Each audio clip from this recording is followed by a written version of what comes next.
কোরআনের মধ্যে জাহান্নামের আয়াতের কোনো অভাব নাই। জিবরাইল বলে গেলেন, পয়গম্বর মহিলাকে জানায়া দেন, একটা বান্দাকে জাহান্নামের মধ্যে দেওয়া হবে না। এই কথা বলার পর আল্লাহর রাসূল বলেন, নবী গো, জাহান্নামের আয়াত তো কোরআন শরীফের মধ্যে কোনো অভাব নাই, তাহলে জাহান্নাম কেন? নবীজি ডেকে বলে, মহিলা, এবার বুঝতে হবে আল্লাহ তাআলার বান্দা কারা। আল্লাহ তাআলার বান্দা, আল্লাহ তাআলার বান্দা কারা গো পয়গম্বর জানায়া দেন। নবীজি ডেকে বলে, মহিলা, আল্লাহ তাআলা ওয়াদা করেছেন একটা বান্দাকেও জাহান্নামের মধ্যে দিবে না। বান্দা কারা? কয় ঈমানের সাথে বন্দেগী করে যারা, তারা হলো বান্দা। আল্লাহর বান্দা কারা? ঈমানের সাথে বন্দেগী করে যারা। তুবারা ये बंदगी है याद रख, तुबारा ये बंदगी है याद रख, बाहर सिर्फ गंदगी है याद रख, वरना फिर शर्मिंदगी है याद रख, चंदे रोजे जिंदगी है याद रख, जिंदगी ओ जिंदगी ओ जिंदगी, जिंदगी থাকিতে কর বন্দেগী, जिंदगी থাকিতে কর বন্দেগী। ঠিক না বেঠি?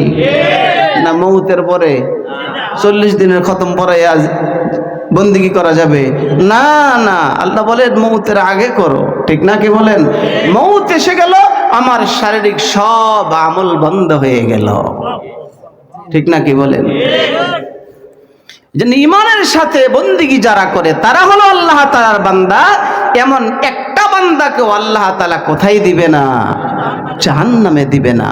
তাহলে বোঝা গেল বন্দেগীর ভালো কাজের শর্ত ঈমান না, ঈমান হারা না। দুনিয়ার বেঈমানরা বড় নেকের কাজ করে। এই যে সারা পৃথিবীর বেঈমানের বাচ্চারা মুসলমানদেরকে বড় সুন্দর সুরত নিয়ে আসে সেবা করার জন্য, আসে না? কি বলেন?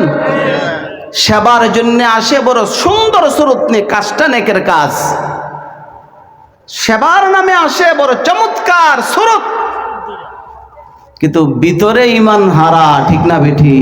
ঈমান ছাড়া, ঈমান কেড়ে নেওয়ার ষড়যন্ত্র হলো এটা। এই জন্য ভালো কাজের সাথে এর আগে থাকতে হবে কি? ঈমান। বলতেছিলাম আল্লাহর পয়গম্বর হযরত নূহ আলাইহিস সালাতু ওয়াস সালাম নিজের কলিজার টুকরা সন্তান আল্লাহ পাক রব্বুল আলামিন নূহ পয়গম্বরকে বলেছেন, নূহ পয়গম্বর আল্লাহর কাছে আপত্তি করে, প্রভু গো, আমি তো আমার জাতিকে দিনের বেলা দাওয়াত দেই, রাতেও দাওয়াত দেই। ঠিক না বে ঠিক? ইন্না কওমি দাউতু কওমি লাইলা ওয়া নাহারা, ক্বালা নূহু রাব্বি ইন্নী দাউতু কওমি লাইলা ওয়া নাহারা। আল্লাহ, আমি তো আমার কওমকে দিনে রাতে সব সময় দাওয়াত দিতেছি, কিন্তু দাওয়াতে কোন উপকার?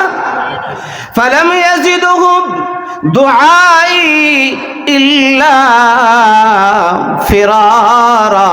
আল্লাহ, কোন উপকার হয় না। আমি যখন তাদের কাছে দাওয়াত নিয়ে যাই, ওয়া ইন্নী কুল্লামা দাউতুহুম লিতাগফিরা লাহুম জাআলু আসাবিআহুম ফি আযানিহিম, কানের মধ্যে আঙ্গুল ঢুকায় রাখে যেন আমার আওয়াজ না শোনে। আল্লাহ তাআলা বলে, নূহ পয়গম্বর, রে নূহ, এখন কি করা যায়? নূহ পয়গম্বর জাতির জন্য বদদোয়া করেন। নূহ পয়গম্বর ডেকে বলে, ক্বালা নূহুর রাব্বি লা তাযার আলাল আরদি মিনাল কাফিরিনা দাইয়ারা, ইন্নাকা ইন তাযারহুম ইউযিল্লু ইবাদাকা ওয়ালা ইয়ালিদু ইল্লা ফাজিরান কাফফারা। ডেকে বলে, প্রভু গো, এই জাতিকে আর ছেড়ে দেওয়া যায় না, তাদেরকে তুমি হালাক করে দাও, কারণ এই জাতি পৃথিবীর মধ্যে যতদিন বেঁচে থাকবে তারা বাচ্চা জন্মগ্রহণ করবে, তাদের বাচ্চা হবে, তারাও হবে না ফরমান, ঠিক না বেঠি? আল্লাহ এগুলি শেষ করে দাও। তো আল্লাহ তাআলা নূহ পয়গম্বরকে বললেন, হ্যাঁ এইভাবে তুমি কাজ করো, কিস্তি বানাও, নৌকা বানাও। তিনি বানাইলেন। তিনি নৌকার মধ্যে আল্লাহ তাআলার আদেশে যেইভাবে বলেছেন তাদেরকে নেওয়ার জন্য, ইমানদারদেরকে নেওয়ার জন্য, কাদেরকে? ইমানদার যারা, তাদেরকে উঠাও। আর এই হাইওয়ান জানোয়ার জোড়া জোড়া জোড়া জোড়া উঠে নাও, আল্লাহ তাআলা আদেশ দিলেন। কিন্তু অন্তরে মোহাব্বত কে দিয়েছেন? জোরে কোন? আল্লাহ নিজের কলিজার টুকরা সন্তান। সব ঠিক আছে, শুধু নাই ঈমান। সব কি আছে? ঠিক কথা বুঝতেছেন? সব ঠিক আছে, শুধু ঈমান নাই। এমন একটা দৌলত যা দেখা যায় না, দেখা যায়? দেখা যায় না, ছোঁয়া যায় না, ছোঁয়া যায় না, ভিতরে ঈমান আছে না নাই? এমন একটা দামি দৌলত যা দেখা যায় না, যেমন রূহ দেখা যায় না। রূহ দেখা যায়? এটা আল্লাহ তাআলার হুকুম। রূহ দেখা যায় না, দাম আছে না নাই? এটা না থাকলে সব বেকার, সব সব বেকার।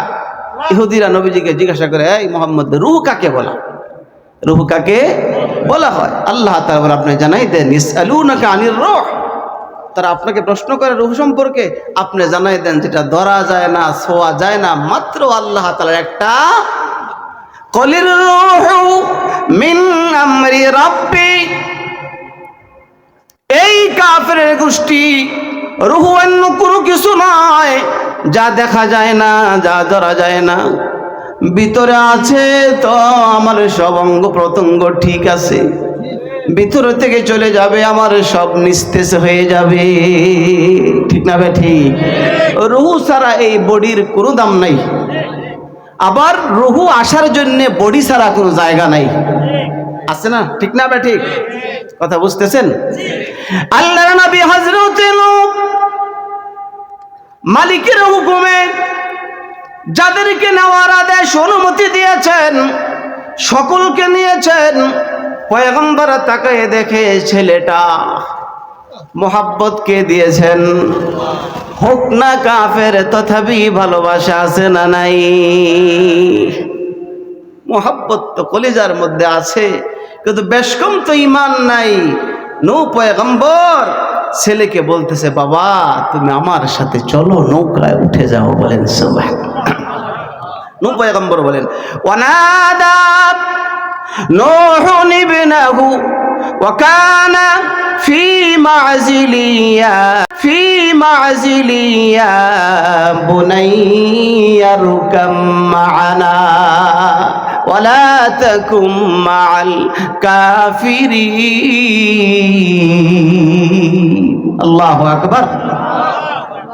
নূহ পয়গম্বর ডেকে বলে, ওয়ানাদা নূহুন ইবনাহু ওয়া কানা ফি মা'জিলিয়া বুনাইয়া রুকাম মা'ানা।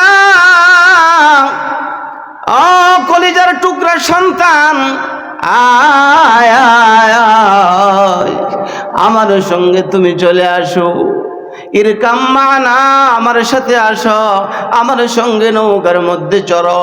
ওয়ালা তাকুম মা'আল কাফিরিন, কাফেরদের মধ্যে, কাফেরদের অন্তর্ভুক্ত তুমি হয়ো না। সুবহানাল্লাহ।